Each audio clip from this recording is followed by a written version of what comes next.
Konnichiwa. Robert goes to Japan. Yokoso. Watashi Robo desu. Kyou wa watashi ga Nihongo o manande imasu. Or at least trying to. I can't imagine that was perfect.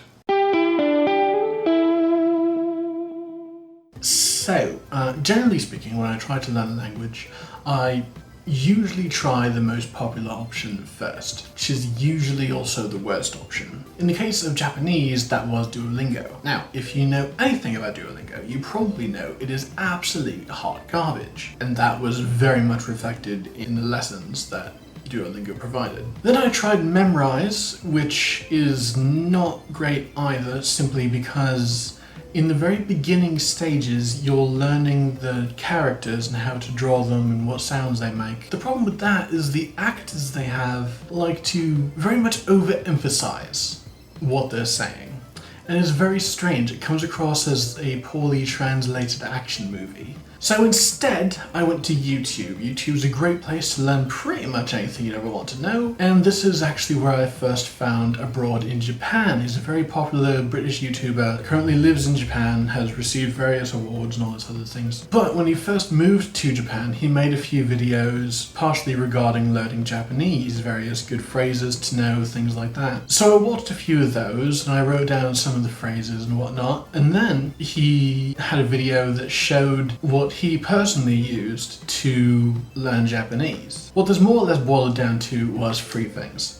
Anki, it's sort of like a memory card slash flash card software that you can load up with custom and or downloaded flashcards, and it will show them to you, and you get to essentially memorize them by seeing them regularly. And of course the Genki books. Now I have no real reason to become Genki certified in speaking Japanese. However, the PDF versions of the Genki textbooks as well as workbooks are freely available online. Some people may of course prefer physical book, but I'm not really the physical book type, aside from the few books that I have that you can't really get digitally. So of course I got Anki, got a few sets of flashcards, mainly revolving around the 1000 most commonly used words and phrases in Japanese, which is a technique that I got from Johnny Harris. He's a former Vox journalist and current other things. Journalist more or less works on his own at this point.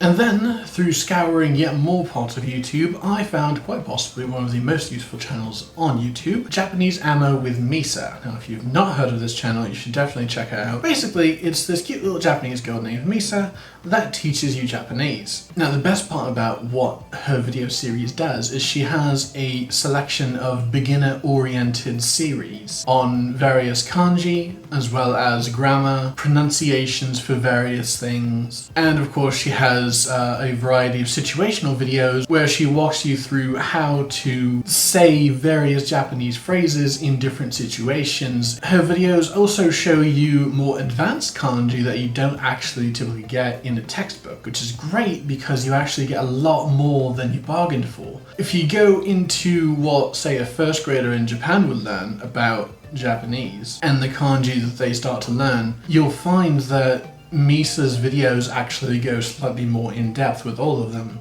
which for me personally has greatly increased my understanding of them. So pretty much what I do every day is I fire up Anki, I go through about 50 words or so, do about 50 words a day. I read through a bit of the Genki textbook, usually try to cover about a chapter or so a week, following along with the workbook. And I also try to watch one or two Japanese Ammo with Misa videos. With her videos, I also tend to follow along in MS Paint, just drawing out the various kanji, writing out explanations of how to pronounce them, what they mean, and of course the variations thereof. Overall, it's a fairly simple process. It took a fair amount of digging around to figure out what's a good method, but I feel like the combination of all of these methods has really helped my understanding of the Japanese language, both grammatically and in terms of vocabulary. Now, of course, I did actually start learning Japanese when I first got my very first car. It was a 1983 Mazda RX-7, which of course had a lot of Japanese strewn all over it, particularly in the engine bay, and this continued to be an issue for me because I kept liking and enjoying Japanese cars and thus I kept buying them, and thus of course everything under the hood and in the service manuals ended up also being in Japanese, which I couldn't read. So I tried to learn Japanese back then, ended up not really going super deep into it just because it was extremely complex. So for all intents and purposes I more or less started learning Japanese about a month and a half ago, which I realize isn't brilliant, but the hope is by the time I actually move to Japan I'll be able to recognize enough characters and say enough things and understand enough things that other people are saying to get around and have basic conversations. So yeah, hopefully this video has helped you figure out some ways that may or may not help you learn Japanese as well. It's what I've personally been doing, and as I learn more of it, I will likely make an update video to this one showing my progress. I figure 3 months is a decent amount of time to start learning the language, and after 3 months hopefully I'll know enough to get around, and in my update video we'll see just how well I do with that. In the interim, thank you very much for watching, and I will see you in the next video.